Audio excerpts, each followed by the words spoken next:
네, 반갑습니다. 이번 한 주 히브리서의 말씀을 통해서 우리의 구원의 창시자이시며 우리가 믿는 도리의 사도이시고 자비로우시며 신실하신 대제사장이신 예수 그리스도를 깊이 생각하기를 원합니다. 히브리서 3장과 4장은 신실하고 자비로우신 대제사장 예수 그리스도를 소개하는데요. 이 부분은 크게 세 부분으로 나누어 생각해 볼 수 있습니다. 먼저 3장 1절에서 6절의 내용을 통해 히브리서의 저자는 예수님을 모세와 비교하는데요. 예수님을 모세와 비교하는 것은 이제 앞으로 히브리서 3장부터 10장까지 다룰 내용이 주로 대제사장, 장막, 언약, 희생제사 등 모세 율법에 들어있는 내용인데, 이러한 율법을 이스라엘 백성에게 전달한 모세, 신실함으로 온 땅에 그와 같은 사람을 찾아볼 수 없다 했던 그 모세보다 예수님이 더 뛰어나심을 강조하므로 우리에게 있는 참된 대제사장이 누구인지를 알려주는 것입니다. 모세는 하나님이 지으신 집에서 종으로 신실했지만 예수님은 집을 지으신 하나님과 동일한 그 아들로서 모든 것을 다스리심에 신실합니다. 비교할 수가 없는 것입니다. 그리고 이어지는 이 3장 7절부터 이 4장 11절까지는 저자가 시편 95편의 내용을 인용하며 그리고 해석해 줌으로써 불신앙이 얼마나 위험한지, 그래서 그러한 불신앙에서 벗어나 하나님의 안식에 들어갈 것을 권면합니다. 히브리서의 저자는 하나님의 백성을 순례자의 개념으로 봅니다. 즉 누구든지 이 하나님의 안식에 들어가는 이 순례의 길을 걸어가는 자들이다라는 거예요. 그렇다면 이 히브리서 저자가 강조하는 참된 안식의 의미가 무엇일까요? 이것을 위해서 히브리서의 저자는 창조 사역에서의 일곱째 날 안식하신 이 하나님의 안식과 출애굽 2세대가 여호수아를 따라 가나안 땅에 들어가서 누리게 된 안식과 이 예수 그리스도를 믿는 그리스도인들이 누리는 안식, 이 세 가지의 안식 개념을 통해서 설명을 합니다. 먼저 히브리서 4장 3절과 4절을 통해 설명하고 있는 이 하나님이 누린 일곱째 날의 안식은 모든 안식의 원형입니다.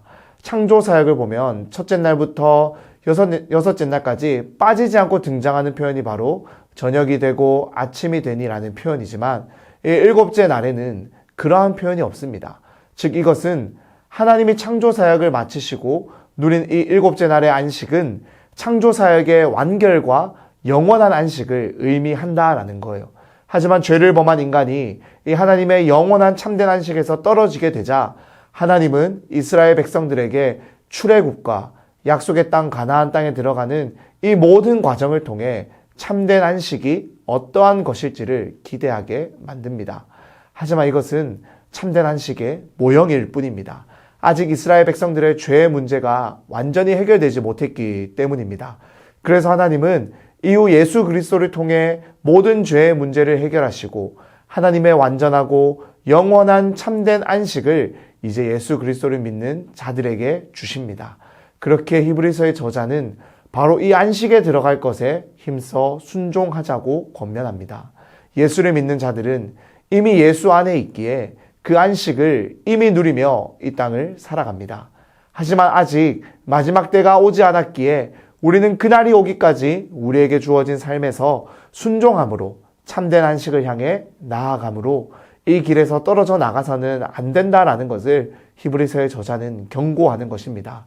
그래서 4장 12절과 13절의 말씀을 통해서 혼과 영과 간절과 골수를 찔러 쪼개는 예리한 이 하나님의 말씀의 검으로 날마다 자기 삶을 점검하며 끝까지 이 순례의 길을 걸어갈 것을 권면합니다. 그리고 이어지는 4장 14절에서 16절은 자비로우신 큰 대제사장 예수를 우리에게 소개합니다. 히브리서의 저자는 4장 14절의 말씀에서 처음으로 예수님을 하나님의 아들이라는 표현과 합쳐서 사용하고 있는데요.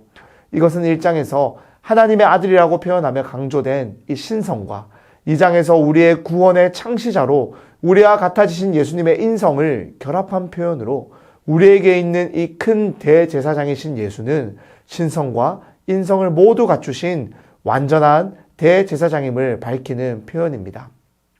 특별히 4장 14절에 승천하셨다라는 이 표현은요, 원어로는 하늘들을 통과하셨다라고 번역하는 것이 더 정확한데요. 이는 성막의 구조를 생각해 보면 이해가 됩니다. 성막은 성소와 지성소로 이루어져 있으며 오직 대제사장만이 1년에 한 번 지성소에 들어갈 수 있었습니다. 이제 우리에게 있는 이 큰 대제사장 예수는 눈에 보이는 하늘이 아니라 그 하늘 위에 계신 하나님의 보좌 우편으로 올라가신 분이시기 때문에 땅에 있는 대제사장들과는 비교할 수 없이 위대하신 분임을 강조하는 표현인 것입니다. 그리고 이 큰 대제사장 예수는 우리의 모든 것을 동정하시는 분입니다.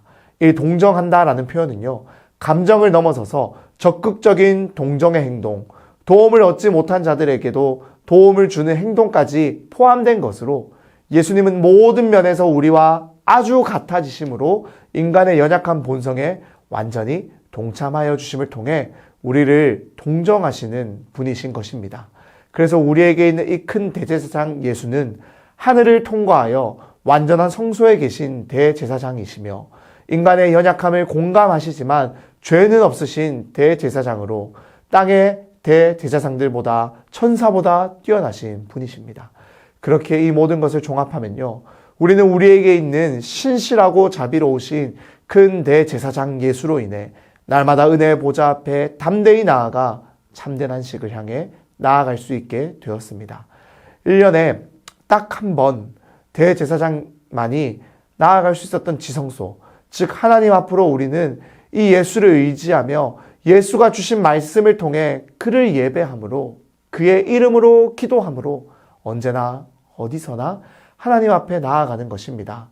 사랑하는 여러분, 그러므로 우리는 긍휼하심을 받고 때를 따라 돕는 은혜를 얻기 위해 은혜의 보좌 앞으로 담대히 나아가야 합니다.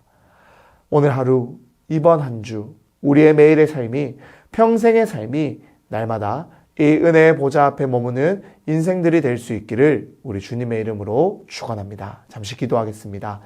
하나님 아버지, 감사합니다. 오늘 히브리서 3장과 이 4장의 말씀을 통해 우리에게 있는 큰 대제사장이자 신실하시고 자비로우신 대제사장이신 예수 그리스도의 은혜를 묵상하게 됩니다.